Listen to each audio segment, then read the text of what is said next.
Sabe o que eu acho, meu amigo?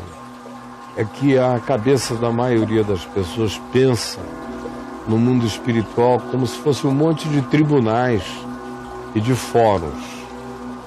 A maioria das vezes. Satanás tem poder de ir até o STF celestial, a última instância, fazer uma demanda, pedir para eu ser preso, ou para alguma coisa assim. É muito uma cabeça forense, dividida a uma burocracia, hierarquias e burocracias e poderes. Na realidade, isso é só uma linguagem. O Satanás nunca foi a lugar nenhum, junto com um monte de anjos, com um porteiro na porta, entrando. Ô, Satanás, há quanto tempo não aparecia? Entre. Não, isso é só uma linguagem, é uma linguagem antiga de Jó.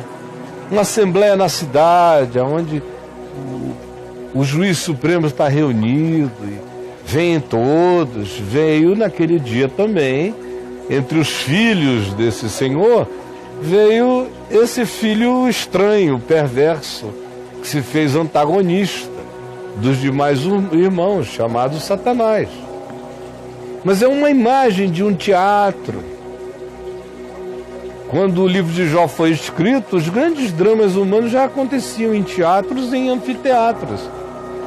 Então é só um imagery para a mente de qualquer tempo entender a mensagem, a dinâmica do que estava acontecendo. Mas não é um lugar onde se vai, assim como com Pedro. Não teve uma requisição, nem nada disso. O que Jesus estava dizendo é que ele via que Pedro estava vivendo uma agonia propensa a dar espaço àquele tipo de engano na vida dele. Aquela ansiedade de que Pedro manifestou antes, os surtos de poder, ninguém vai te tocar, os surtos de violência, tirar da espada, os surtos de soberania que ele teve quando disse a Jesus: nunca ninguém te fará mal, se eu estiver perto isso não vai acontecer. Enfim, todas essas coisas eram evidências da iminência desse tombo, dessa queda. Não é porque necessariamente Satanás tenha chegado, havido um encontro com um monte de anjos, olha, eu queria fazer uma requisição acerca de Pedro. No mundo espiritual isso não funciona assim. Isso acontece, é espírito, não são prédios, não são solenidades, são forças, são dinâmicas.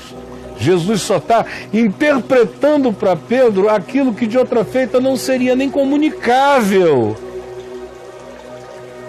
Não seria nem comunicável, porque não aconteceu como se fosse um diálogo de duas pessoas sobre uma terceira.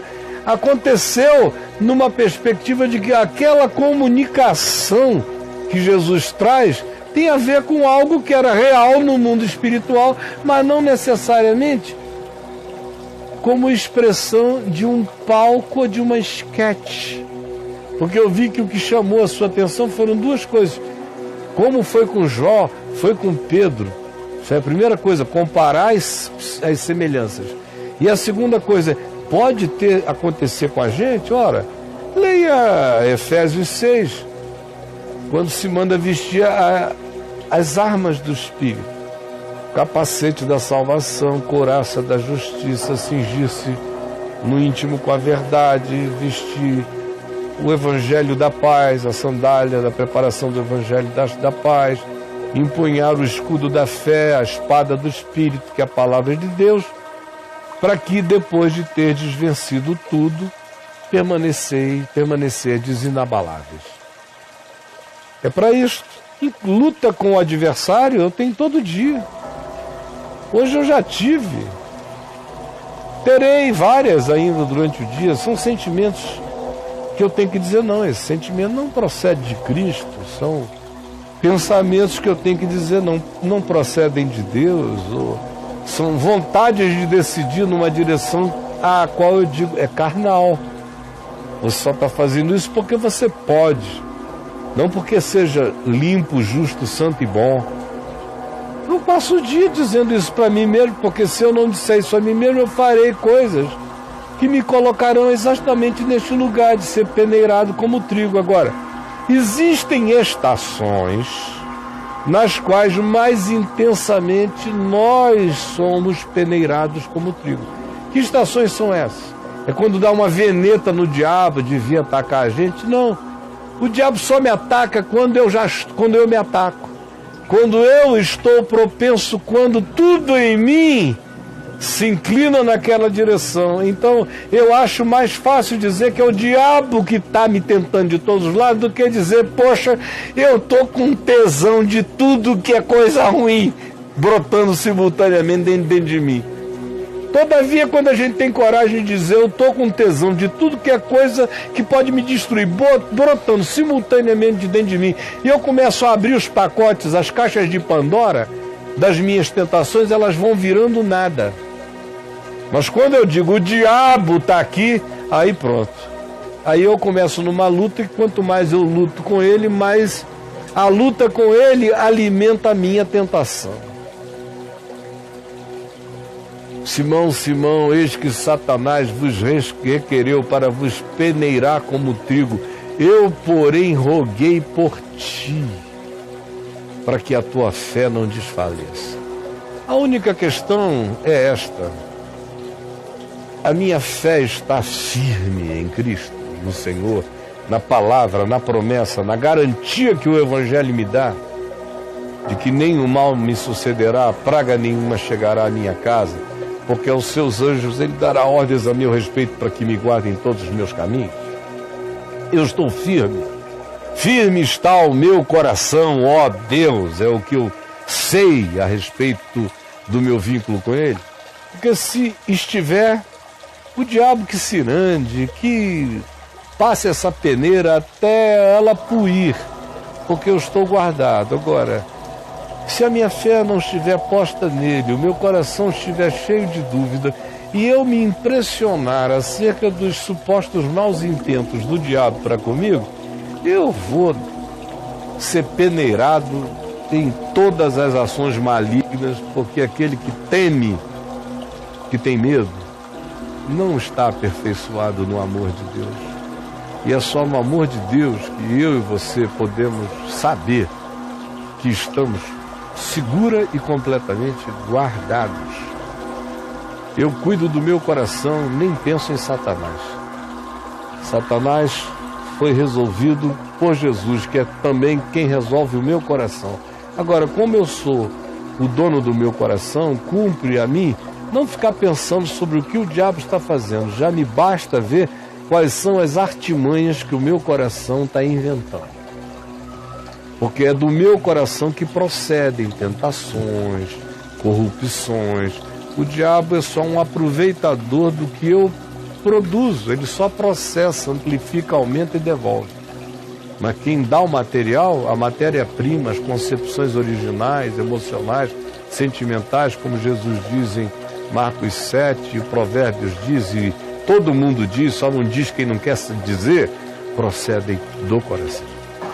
Um beijo, Cláudio. Beijo, filho. Cláudio, é só raciocinar.